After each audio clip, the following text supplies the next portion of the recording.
1940, the Council on Foreign Relations in Washington, D.C. decided that that Hitler was going to lose the war and that they should start preparing for the next empire, an American empire. And it was to comprise all of the area that Hitler had coveted, including the United Kingdom, all of North America, New Zealand, Australia, and much of the Southeast Pacific Rim. And they've been working at it ever since.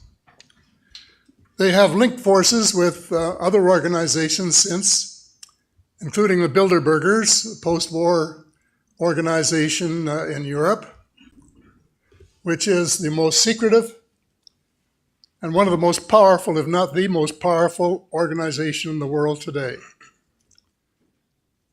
And then the third, the Trilateral Commission, which was formed after Japan began its ascendancy.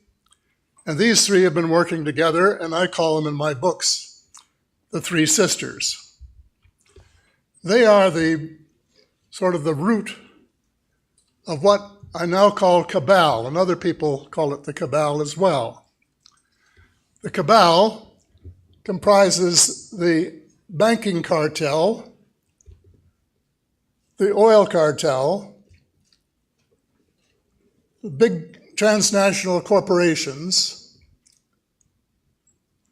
the intelligence agencies, many of them, but including the CIA, the FBI, the NSA, and a couple of foreign ones, the MI6 from the UK and the Mossad from Israel, and a huge slice of the American military. And they are the cabal, and they have been running the United States for the last half century to the point where presidents have been little more than talking heads, and the Congress hasn't had a clue as to what was going on.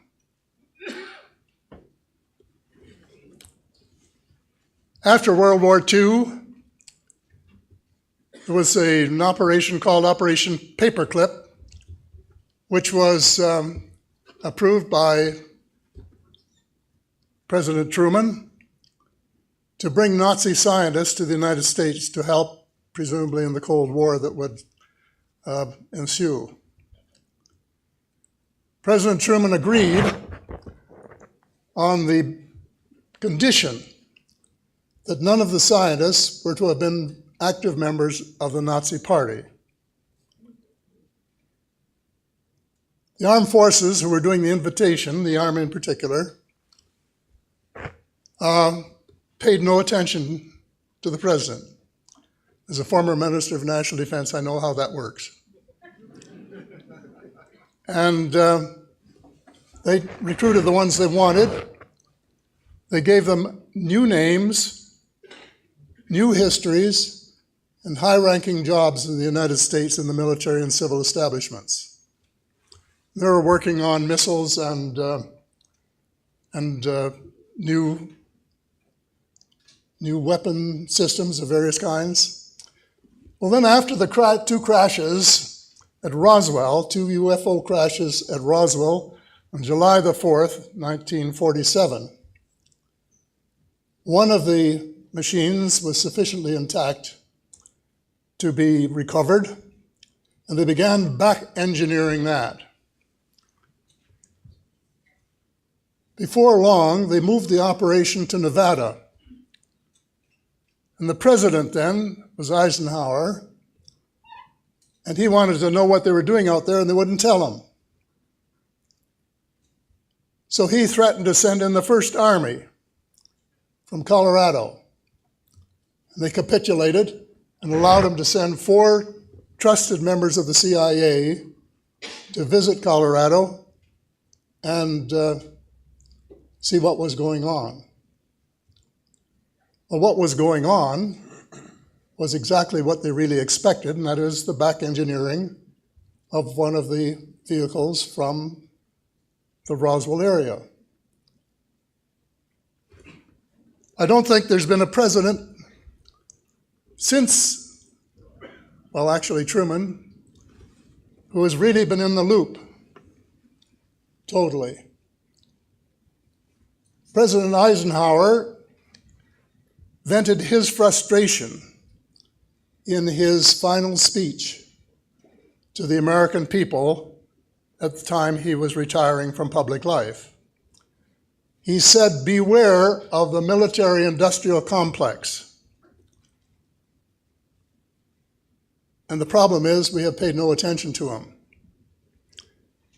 An eyewitness who had worked in the company of President Eisenhower said what he was really concerned about was that the ET file had fallen into the wrong hands. And that's what he was really concerned about, and I wish he had said it. But that's, I guess, when the cover-up really got underway in earnest. Well, a lot of water has gone under the bridge since then.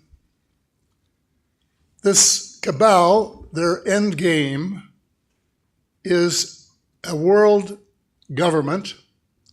They're calling it the New World Order, which is unelected and accountable only to them.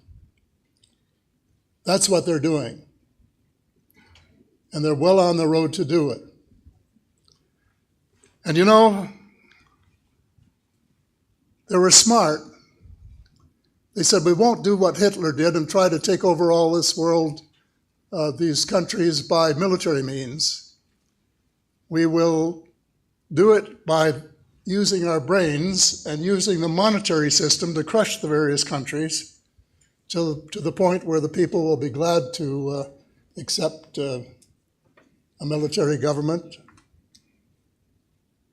And we will use trade agreements, which are not really trade agreements, but which are, in effect, transfers of power from the people, the elected people, to the banking cartel and the transnational corporations.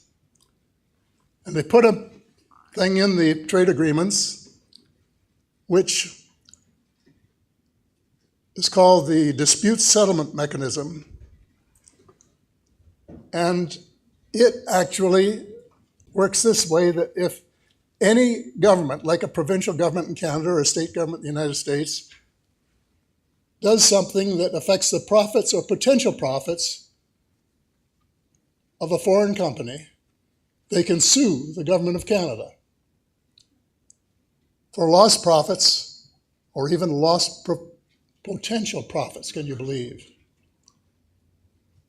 They have more rights in Canada than Canadian citizens, and of course it works the same way with the United States. It's wrong in principle. Two final words. The reason they don't want us to know what they're doing is because of too many of us knew what they were doing. They might not be able to get away with it.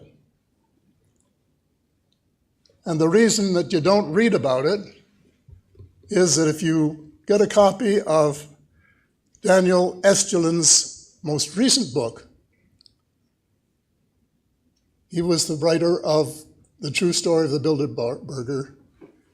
There are several pages, chapter and verse, that show that every major news outlet in the English-speaking world is controlled by a Bilderberger.